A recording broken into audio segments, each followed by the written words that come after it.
Well, thank you so much. For finality, I honestly can't answer that question. No, I get it, but I mean, we're looking at how the thing is playing out. Especially, you see, looks like a media spectacle. Yes, you see, when after court, you can't predict things.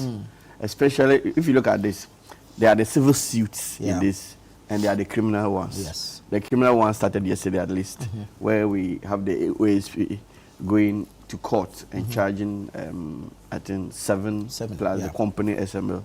So it's in court, charging them for various infractions, various offenses. That has its leg. Remember, even before then, there was the issue of SML taking OSP to court for unlawful seizure, as they claim, of their equipment. So that is also yet to be dealt with.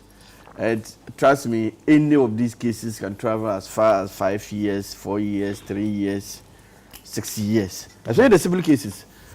You see, the civil cases, after criminal cases, you can see that at some point, once the court sitting on the matter makes a judgment, the person will start serving. If the person is found guilty, the person will start serving the sentences. But with the civil cases, if you win, I'll go on appeal. And the civil cases can come with a lot of other applications. Lot of applications. And so, as for this matter, and especially with this, if you look at the charges, 78 charges. It's a tall order. And that means the court has a lot of work to do. It means disclosure. I'm just imagining how the disclosures will even look like. It will be very bulky. And if you look at the way our courts work, if care is not taken, if this case is not given special attention, like they wanted to do with the issue of the current finance minister, what they wanted to do to Abdul-Fatawu, where the daily trial and all those things. If they don't structure this case like that, I don't foresee this case ending within these 4 years of, or even done with 1 year. So I should even be talking about 3 years. It's not possible that we'll have it concluded. And even at this point where we have two of the parties, even at large, you understand. You see, what happens is that, and there will be extradition processes. What happens is that when you charge somebody for conspiracy, one person cannot conspire to commit an offense by law. One person cannot conspire. Okay. It always has to be two or more. And if you look at one of the offenses, some of them are conspiracies. Conspiracy. And so you always need the other party to be able to find. So if you are charging myself and Elvis of an offense for conspiracy, and at the end you have only Elvis in your custody, that conspiracy charge can't sustain it against Elvis. Because Elvis cannot conspire with himself. He can only conspire with somebody, that is me. And so once you have not found me, you can't even establish any case against me. So you can't prove that element of conspiracy. You understand? That offense, you can't prove that offense of conspiracy against us.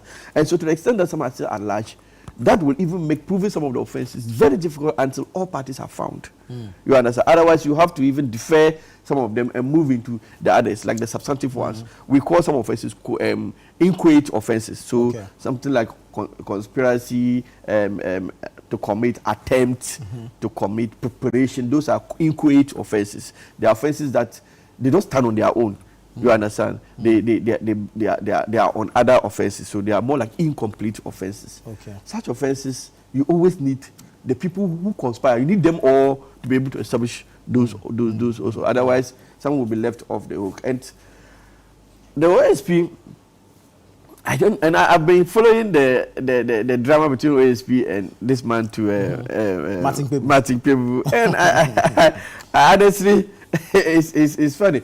But I have always maintained that, to me, if you ask me, we don't need the OSP. We don't need the Office of the Special Prosecutor. Really? That is my case. Even right from the word go, I've always said that we don't need it.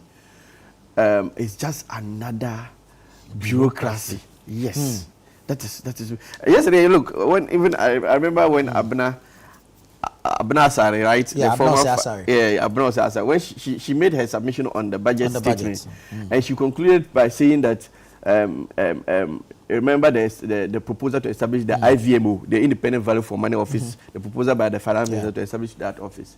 She concluded by saying that to her there was no need for us think of establishing an independent value for money office because the finance ministry already does value for money audit on contracts and all those things.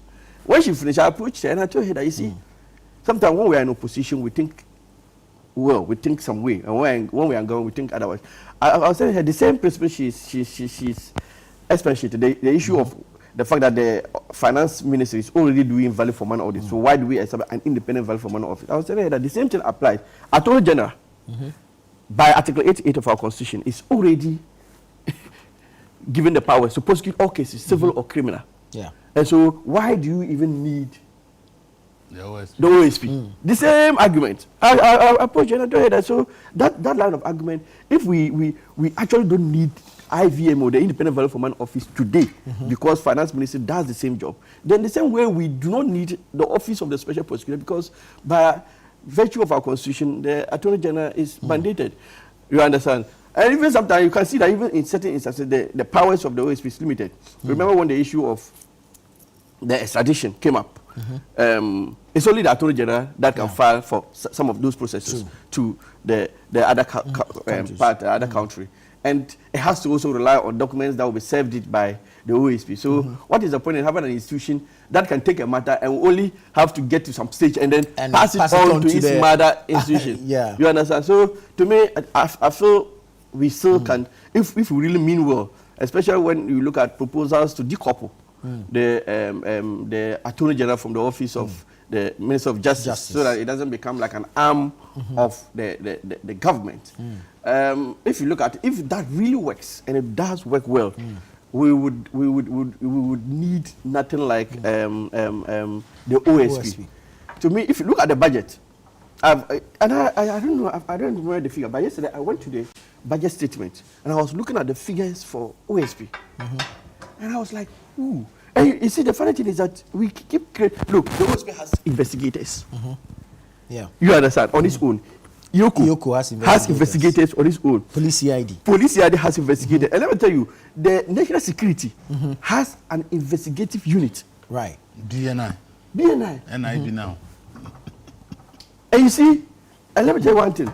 The other issue is that when one arm is handled, when one of these agencies is handling a case, and at a point it has to be given to another agency, that agency will want to also use its own investigators. True.